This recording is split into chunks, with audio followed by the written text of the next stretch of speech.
మా అన్నయ్య అంటే ఎందుకు గౌరవం? మొన్న కూడా ఇంట్లో అప్పుడప్పుడు చెప్తా ఉంటాం. ఆయన ఒక మొగల్తూరు నుంచి వచ్చిన వ్యక్తి, ఎవరు ఆధారం లేరు. మీరు ఇంతమంది లక్షల మంది ఇక్కడ ఉన్నారు, జనం ప్రజలందరూ ఉన్నారు. మనకి ఎవరో ఒకళ్ళు ఉండాలి అని అనుకోకర్లా, మీకు మీరే ధైర్యం. మీరు అనుకుంటే మీరు సాధిస్తారు. గుండె లోతుల్లో నుంచి నేను సంకల్ప బలం ఉండి దానికి తగ్గ పట్టుదల కార్యదక్షత ఉంటే మెగాస్టార్ చిరంజీవి గారి లాగా ఎలా సాధించగలరో ప్రతి ఒక్కరూ మీరు కోరుకున్న దాంట్లో సాధించగలరు.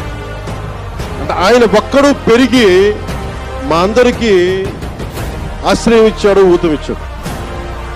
ఆయన ఊతం వల్లే నేను ఈ రోజున మీ అందరికీ కూర్చొని మారుమూల ప్రాంతాల్లో భయపడడానికి, అందరూ భయపడే రోడ్లకి వెళ్ళగలుగుతున్నాను. రోడ్లు వేయడానికి అంటే ఆ మూలాలు చిరంజీవి గారు మాకు నేర్పించింది.